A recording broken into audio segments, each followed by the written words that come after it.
कभी सोचा है अगर किसी ईसाई देश का प्रधानमंत्री खुद माथे पर तिलक लगाकर हिंदू मंदिर में आरती करे तो उसके पीछे सिर्फ धार्मिक सम्मान है या कोई गहरा संकेत? क्यों एक ऐसा देश जहां कभी ओम की आवाज सुनाई नहीं देती थी आज हरे कृष्णा के जाप से गूंजने लगा है?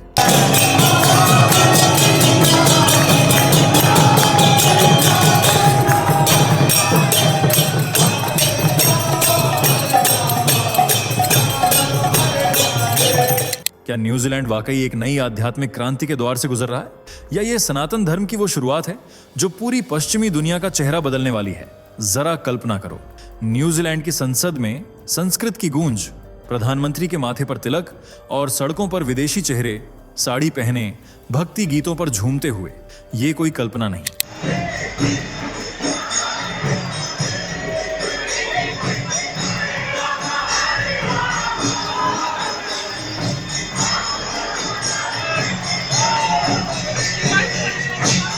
बल्कि एक ऐसा सच है जो दुनिया की आध्यात्मिक भूगोल को फिर से लिख रहा है। इस वीडियो में मैं तुम्हें दिखाऊंगा कि कैसे न्यूजीलैंड जैसे आधुनिक क्रिश्चियन डोमिनेंट देश में हिंदू धर्म न सिर्फ बढ़ रहा है बल्कि अब सत्ता की कुर्सियों तक पहुंच चुका है। क्यों यहाँ के युवा सनातन को मॉडर्न पीस कोड मानने लगे हैं और कैसे योग, ध्यान और गीता का प्रभाव वहाँ की संस्कृति को भीतर तक बदल रहा है। पर असली सवाल यह है, क्या ये सिर्फ कल्चर अडॉप्शन है या कुछ बड़ा होने जा रहा है जिसकी शुरुआत एक प्रधानमंत्री से हुई है? वीडियो के आखिर तक बने रहो, क्योंकि जब तुम ये जानोगे कि न्यूजीलैंड में हिंदुत्व की जड़ें कितनी गहरी जा चुकी हैं, तुम्हें एहसास होगा सनातन अब सिर्फ धर्म नहीं, एक विश्व आंदोलन बन चुका है। चलिए दोस्तों, फटाफट कमेंट करके बताओ कि आप इस वीडियो को भारत के किस शहर या गांव से देख रहे हो। हमें भी जानना है कि हमारी आवाज़ इस देश के किन किन कोनों तक पहुंच रही है। कश्मीर से कन्याकुमारी तक, अंडमान से अरुणाचल तक, हर आवाज एक ऊर्जा है और हम सब मिलकर बना रहे हैं सनातन की लहर। और अगर आपने चैनल को अब तक सब्सक्राइब नहीं किया है तो भाई, ये तो सीधा अन्याय है।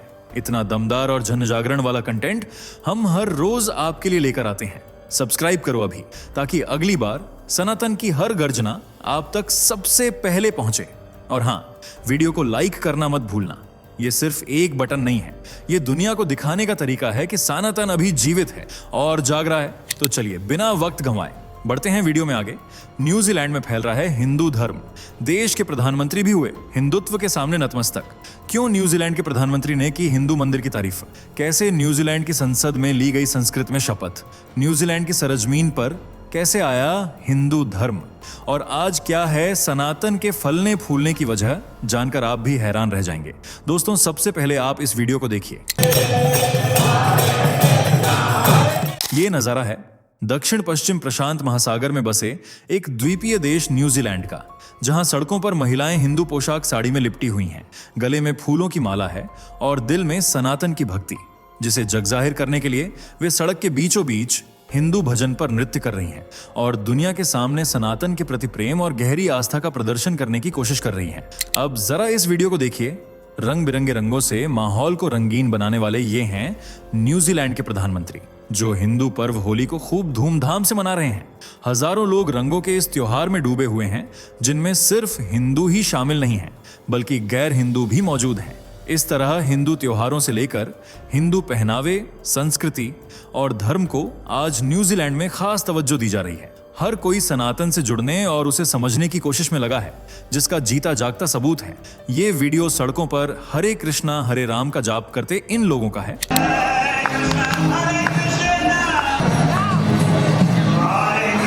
ये अंग्रेज ही हैं जो न्यूजीलैंड की धरती को सनातन की गूंज से सराबोर कर रहे हैं।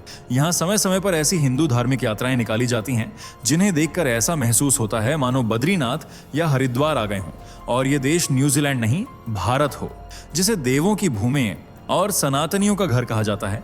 अब वही भारत से निकला सनातन धर्म विदेशी धरती पर भी अपनी जड़ें मजबूत करता जा रहा है, जिसका उदाहरण आपको न्यूजीलैंड के रूप में देखने को मिल रहा है। 2,68,021 वर्ग किलोमीटर में फैला न्यूजीलैंड अक्सर अपनी प्राकृतिक सुंदरता, स्वदेशी माओरी संस्कृति, ऊंचे नीचे पहाड़, ग्लेशियर, फियोर्ड्स और समुद्र तट के सुहावने नज़ारों के लिए चर्चा में बना रहता है। लेकिन कुछ वक्त से इसकी पहचान हिंदू धर्म से भी जुड़ गई है, जिसके अनुयायी तेजी से बढ़ते जा रहे हैं। ईसाई हो या मुस्लिम, हर कोई सनातन की तरफ ध्यान केंद्रित कर रहा है।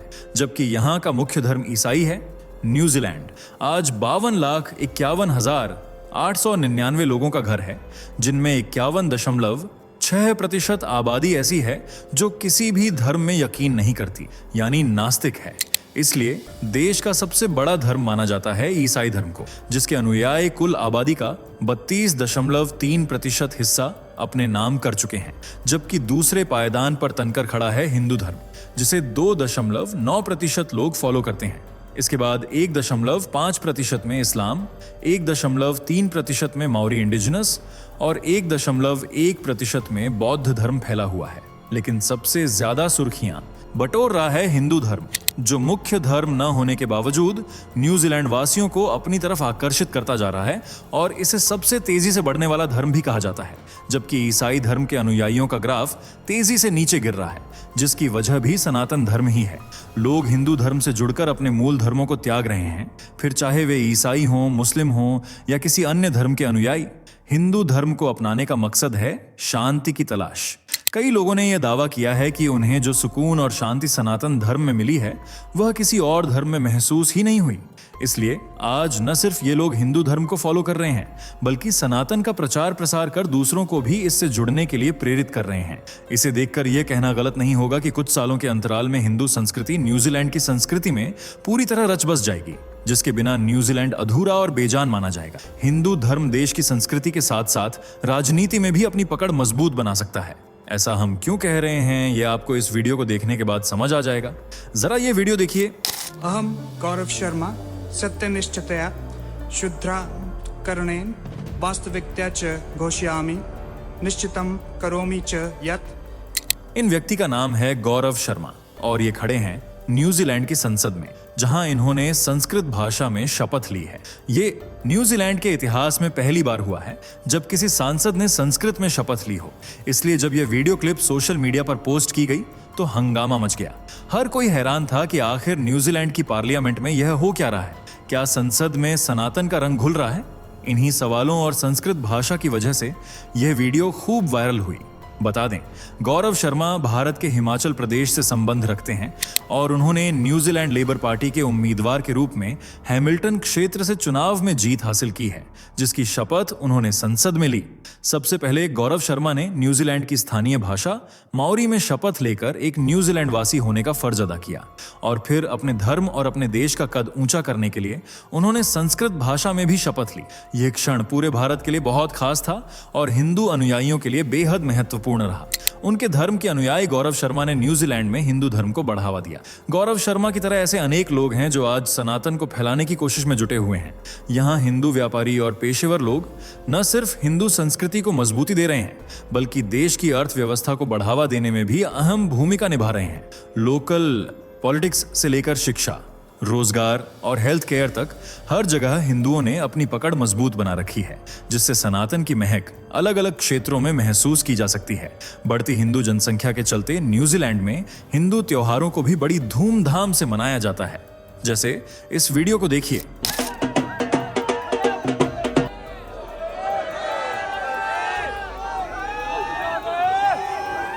ढोलक की थाप पर नाचते ये लोग भारतीय या पंजाबी नहीं, बल्कि न्यूजीलैंड वासी हैं, जो हजारों की तादाद में एकजुट होकर दिवाली का त्योहार नाच गाने के साथ मना रहे हैं। दिवाली के दौरान यहाँ रात में जितनी रौनक सजती है, दिन में उतनी ही चहल पहल रहती है। जगह जगह इंडियन फूड की दुकानें सजाई जाती हैं। हरे कृष्णा दिवाली के बैनर दुकानों के बाहर लगाए जाते हैं। महिलाएं हिंदू पोशाकों में नजर आती हैं और दिवाली के मौके पर सूट साड़ी पहनना पसंद करती हैं। रोशनी के इस त्योहार में कई जगह कार्यक्रम आयोजित किए जाते हैं, जहां खूब नाच गाना, खाना पीना होता है और लोग खुलकर दिवाली का उत्सव मनाते हैं।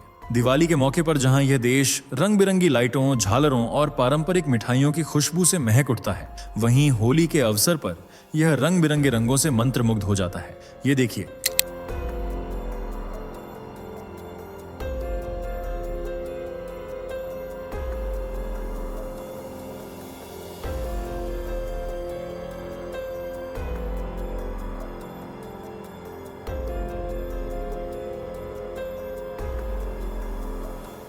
वही रंग गुलाल, वही एकता और वही खुशियां जैसी भारत में महसूस की जाती हैं। हिंदू त्योहारों के सबसे बड़े गढ़ माने जाते हैं न्यूजीलैंड के ऑकलैंड, वेलिंगटन और हैमिल्टन जैसे शहर, जहां हिंदू हर पर्व को दिल खोलकर मनाते हैं। इसी तरह की रौनक गणेश चतुर्थी पर भी देखने को मिलती है। जी हाँ, इस देश के हिंदू समुदाय के लोग भी यहाँ पूरी श्रद्धा से गणपति बप्पा का स्वागत सत्कार करते हैं, जबकि गैर हिंदू भी भगवान गणेश में गहरी आस्था रखते हैं। इसलिए वे भी हिंदुओं के साथ मिलकर इस त्योहार को और अधिक खुशियों से भर देते हैं, जो सनातन के बढ़ते वर्चस्व का प्रमाण है। लेकिन ईसाई देश में हिंदुत्व की इस छाप को देखकर एक सवाल जरूर आपके दिमाग में भी आया होगा, आखिर सनातन धर्म यहाँ आया कैसे? किसने रखी ईसाई धरती पर हिंदू धर्म की नींव? बात है 1870 के दशक की, जब भारत के कुछ मजदूर और व्यापारी फिजी से होते हुए न्यूजीलैंड पहुंचे थे। ये अपने साथ अपनी परंपराएं और अपना हिंदू धर्म भी न्यूजीलैंड लेकर आए थे, जिसे इन्होंने कभी धूमिल नहीं होने दिया।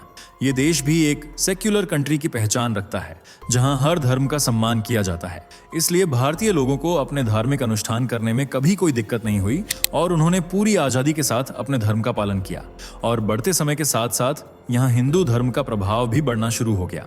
सनातनियों का समुदाय बड़ा होता गया और लोग घर की चारदीवारी में त्योहार मनाने के बजाय खुले में उत्सव मनाने लगे, जिससे गैर हिंदुओं का ध्यान भी इनकी ओर आकर्षित होने लगा। कुछ समय बाद यानी 1986 में ऑकलैंड में पहला हिंदू मंदिर भी स्थापित हुआ।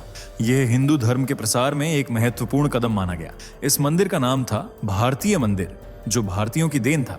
इस मंदिर के बाद तो यहाँ मंदिरों का मेला सा लग गया। ऑकलैंड में BAPS श्री स्वामीनारायण मंदिर तथा सैंड्रिंघम हिंदू मंदिर जैसे कई स्थानीय मंदिर बनाए गए, जबकि राजधानी वेलिंगटन में कुरिंची कुमारन मंदिर, इस्कॉन मंदिर और श्री सनातन धर्म हनुमान मंदिर स्थापित किए गए।